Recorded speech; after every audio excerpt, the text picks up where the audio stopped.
les proches d'Estelle Mouzin gardent espoir de retrouver son corps. Près de 20 ans après la disparition de la petite fille de 9 ans, de nouvelles recherches ont lieu à Issancourt et Rumel.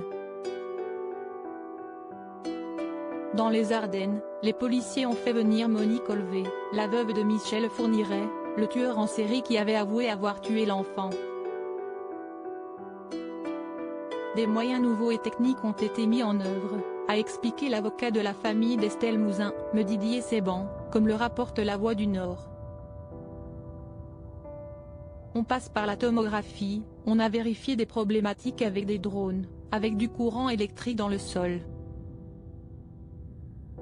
Pour retrouver le corps d'Estelle Mouzin, les enquêteurs utilisent une technique inédite, comme l'a affirmé une source proche du dossier.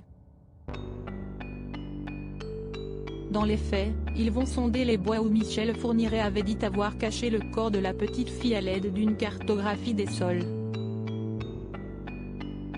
L'avocat de la famille est rempli d'espoir.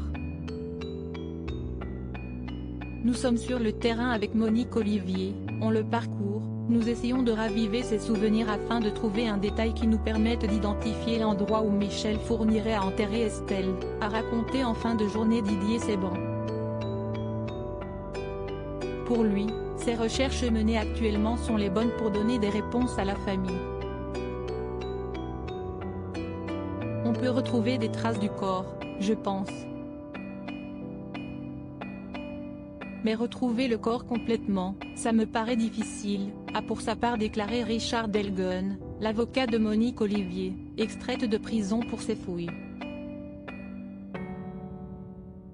Michel Fourniret, ses aveux avant de mourir. Pour rappel, en octobre 2019 alors que des fouilles se déroulaient dans les Ardennes, Michel Fourniret aurait révélé le lieu où il aurait enterré Estelle Mouzin.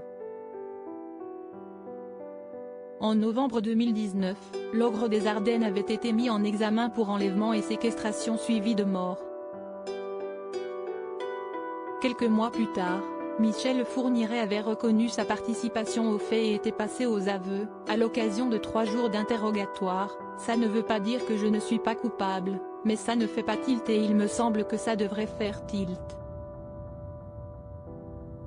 Doublement condamné à la perpétuité pour les meurtres de 8 femmes et adolescentes, et mis en examen pour ceux d'Estelle Mouzin, Johanna Parish, Lydie Loger et Marie-Angèle Domès, Michel Fourniret est mort en mai 2021.